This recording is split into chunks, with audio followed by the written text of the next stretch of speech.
السلام علیکم بچوں، امید ہے آپ سب خیریت سے ہوں گے۔ آج ہم شروع کرنے جا رہے ہیں جگنو اردو سلسلہ مچو دوسری کتاب۔ آج ہم جو سبق شروع کرنے جا رہے ہیں اس کا عنوان ہے میرا خدا۔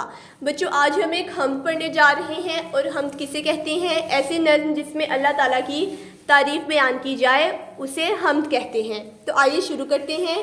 جس نے بنائی دنیا، جس نے بسائی دنیا، مجھ کو بھی زندگی دی، تجھ کو بھی زندگی دی، ہاں وہ میرا خدا ہے۔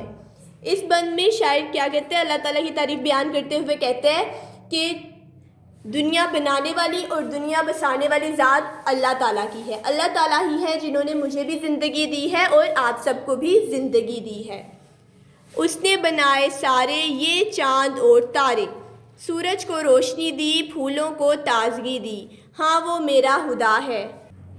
بچوں یہاں پر ہمیں یہ بتایا گیا ہے کہ اس دنیا میں جو کچھ بھی بنایا گیا ہے، چاند، تارے، سورج، پھل، پھول، وہ سب کس نے بنائے ہیں؟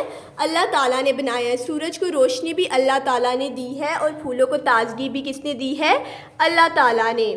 لیتا ہوں نام اس کا، کرتا ہوں اس کی پوجا، وہ میرا رہنما ہے، وہ میرا آسرا ہے، ہاں وہ میرا خدا ہے۔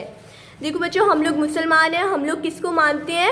اللہ تعالیٰ کو مانتے ہیں، اور اللہ تعالیٰ ہی کا نام لیتے ہیں۔ اللہ تعالیٰ ہی ہمارا رہنما ہے، اور اللہ تعالیٰ ہی ہمارا سہارا ہے، اور اللہ تعالیٰ کے علاوہ کوئی بھی ہمارا سہارا نہیں ہے۔